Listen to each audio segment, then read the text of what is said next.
안녕하세요. 지식 한 스푼 이세마입니다. 오늘은 여러분과 함께 중요한 주제를 파고들어 보려고 합니다. 바로 능력주의. 우리는 능력 있는 사람을 뽑는 게 당연하고 노력하면 성공할 수 있다고 믿죠. 하지만 정말 그럴까요?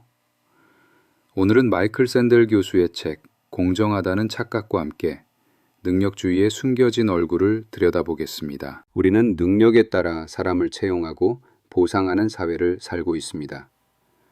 화장실 고칠 배관공이든 이를 치료해줄 치과 의사든 우리는 최고 실력자를 원하지요.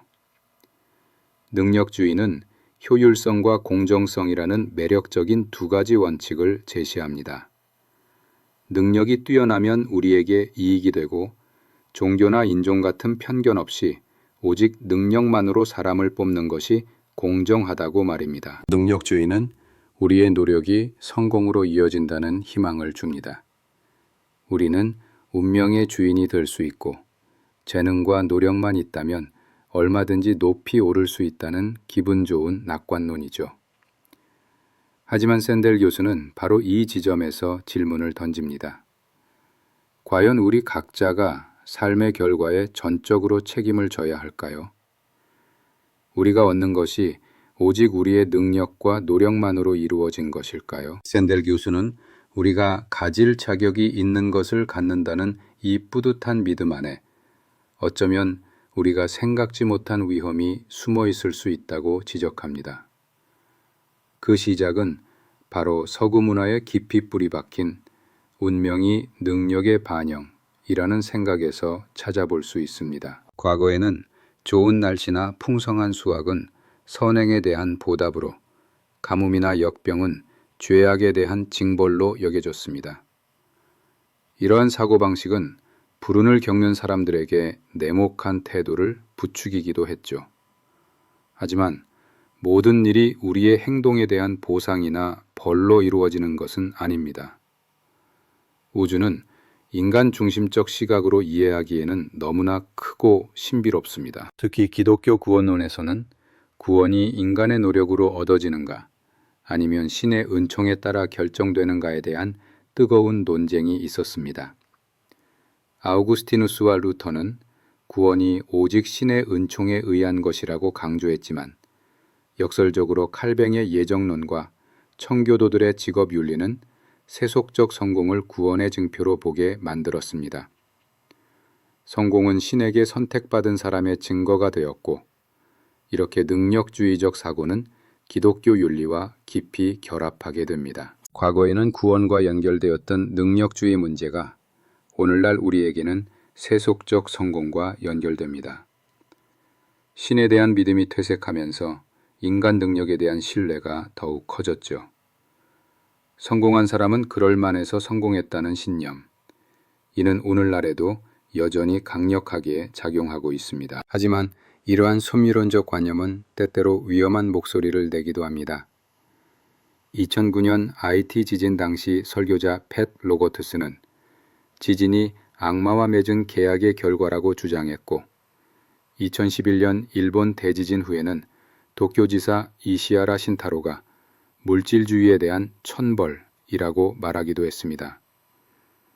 재난을 겪은 이들에게 이러한 발언은 얼마나 큰 상처가 될까요? 최근 몇십 년간 미국 기독교에서는 번영복음이라는 새로운 섭리론이 등장했습니다.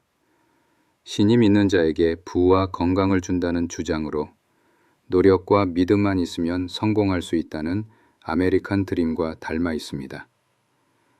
나는 축복받았다는 말이 상징하듯이 부와 건강은 축복의 증거로 여겨지죠. 이처럼 부와 건강을 상과 벌로 보는 능력주의적 생활 방식은 우리가 운명에 전적으로 책임진다고 여깁니다. 이 사고 방식은 자수성가와 자기 통제의 윤리를 찬양하며 능력주의적 오만을 초래합니다. 이러한 오만은 번영복음주의 보수파, 자유지상주의적 복지국가 반대론자들 뿐만 아니라 자유주의 진보 정치계에서도 나타나죠. 2016년 힐러리 클린턴은 미국이 위대한 이유는 선하기 때문이라고 선언했지만 과연 선함과 위대함이 항상 연결될까요? 미국은 선하기 때문에 위대하다는 섭리론적 믿음은 밝은 이상을 담고 있지만 세속적 성공을 구원이나 선함의 증표로 보는 능력주의적 색채를 지니고 있습니다. 이는 사회적 단결이나 복지 논쟁뿐 아니라 국제정책에서도 나타나며 특히 역사의 오른편에 서 있다는 표현으로 드러납니다. 1990년부터 2000년대에 이 표현은 정치적 수사로 널리 사용되었으며 오바마는 이란 반정부 시위나 아랍의 봄 같은 사건에서 이를 활용해 정의를 강조했습니다. 역사의 오른편에 서 있다는 섭리론적 믿음은 약자에게 희망을 주는 동시에 강자에게는 오만을 키웠습니다. 마틴 루터 킹의 도덕 세계의 궤적은 정의를 향해 휘어진다는 가르침은 민권운동에서 중요한 역할을 했지만 냉전 이후 자유주의 진영은 이를 자유민주주의와 자유시장 경제가 역사의 필연적 종착지라는 낙관적 가정으로 발전시켰습니다. 이 믿음은 신자유주의적 세계화 프로젝트를 강화하며 자유무역과 금융규제 완화 같은 정책을 추진했으나 2008년 금융위기와 민족주의 권위주의의 부활로 한계를 드러냈습니다.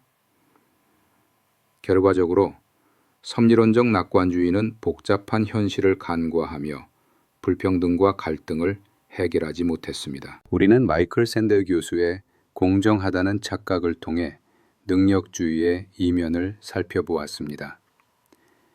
능력주의가 제시하는 효율성과 공정성은 분명 매력적입니다.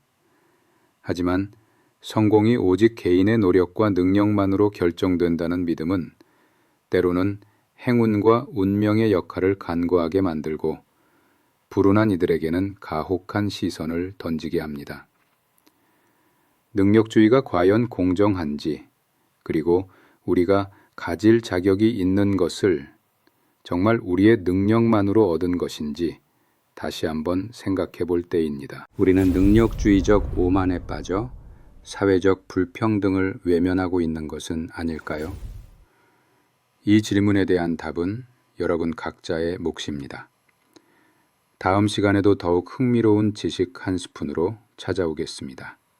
안녕.